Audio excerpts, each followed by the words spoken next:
बूढ़ा बरगद। गांव के छोर पर खड़ा वो बूढ़ा बरगद अब लगता है थक सा गया है। कुछ दिनों से वो बेचैन है। उसकी शांत शाखाएं और उदास पत्ते बताते हैं कि कुछ अनहोनी होने को है। उसके बाशिंदे पंछियों के झुरमुट भी तो मायूस हैं किसी भय से। घोर नीरवता को तोड़ती उल्लू की कर्कश आवाज जैसे कोई अपशकुन करती है।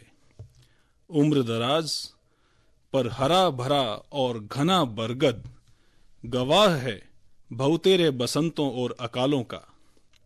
कितने ही बवंडर और झंझावातों का भी। कितनी ही बार धरती जब थर्राई थी और हुए थे कितने ही कंगूरे जमींदोज, पर तूफानों से लोहा लेकर वो खड़ा रहा अपनी जिद और गहरी जड़ों के साथ। क्योंकि उसकी जड़ों के भीतर जमी है देवताओं को चढ़ाई धूप पुष्प और नैवेद्य और यज्ञ की पवित्र समिधा भी। अभी ज्यादा वक्त भी नहीं गुजरा जब मनाया था उसने 100वां जन्मदिन धरती और आकाश के जीवों के साथ, जिनसे बरसों का निकट का नाता रहा है उसका।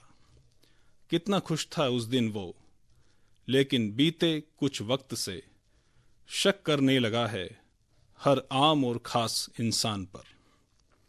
अरसे से जब कोई समिदा फूल नहीं, कोई पूजा और भागवत भाव नहीं, इसीलिए संस्कारों से कटी नई पीढ़ी से भयाक्रांत वो बूढ़ा बरगद कातर मन से खड़ा हुआ है जड़वत।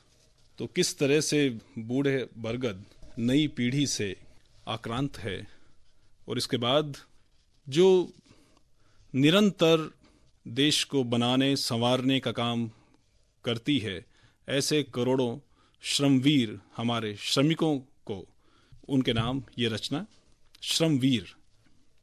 सुबह से देर शाम तक काम काम और बस काम, बिना रुके और बिना थके।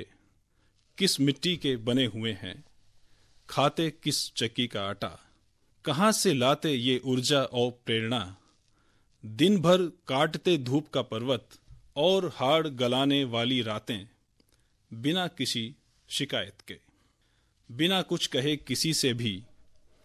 जिन्होंने कख हरा नहीं सीखा, न ढोया डिग्रियों का बोझ भी, पर जाने जिंदगी के असल मानी और समझा उसका मर्म भी। जो सतत प्रवाहित उनके जीवन में गंगा की अविरल धारा सा, अनिश्चितताओं का खौफ नहीं, न रोते सुविधाओं का टोटा। बस ढोते कष्टों की गठरी, चेहरों पर मुस्कान लिए। करते हैं जी तोड़ मेहनत, कभी फौलाद को शक्ल देते तो कभी बुनते ताना बाना। छोटे छोटे डग भर जुटे हैं, कितने ही सपनों को संजोए। किए बुलंद इरादों को भारत निर्माण के कारीगर ये। उम्मीद जगाते सुंदर कल की, ये जिद्दी कर्मवीर और शिल्पी, ये हैं भारत के श्रमवीर। अगली जो कविता है वो एक सामयिक उस द्वंद्व को दर्शाती है, उस विमर्श को भी जिसने पूरे भारत को उद्वेलित कर रखा है। और कविता का शीर्षक है दलित।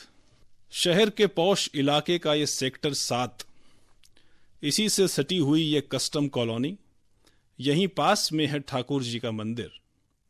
2 लॉन, वॉकवे और संगमरमर से जड़ा ये एयर कंडीशन्ड मंदिर जाना जाता है अपने आकर्षक अनूठे आयोजनों से। मंदिर कमेटी में बड़े सेठ साहूकार हैं जिन्होंने अपनी गांठ से सेवा की है ठाकुर जी की। इसी कॉलोनी में रहती है सरला, मंदिर में रोज पूजा पाठ करती, लेकिन जब से उसे हाथ पकड़कर पूछी किसी ने उसकी जात, वो मंदिर नहीं जाती। वो गुमसुम सी हो, खो गई है कहीं। मंदिर कमेटी के उस अधेड़ ट्रस्टी के सवाल का जवाब उसके पास अब तक नहीं है। यही सवाल उसे खाए जाता है।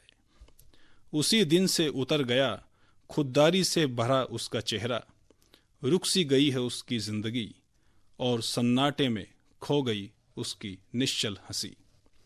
उसकी आत्मा धिक्कारती है उसे, उस आधुनिक सोच को जो गैर बराबरी जात पात को बढ़ाता है, इस 21वीं सदी में चिढ़ाता है वसुधैव कुटुंबकम के घोष को और बेनकाब करता है आदमियत के बोनेपन को।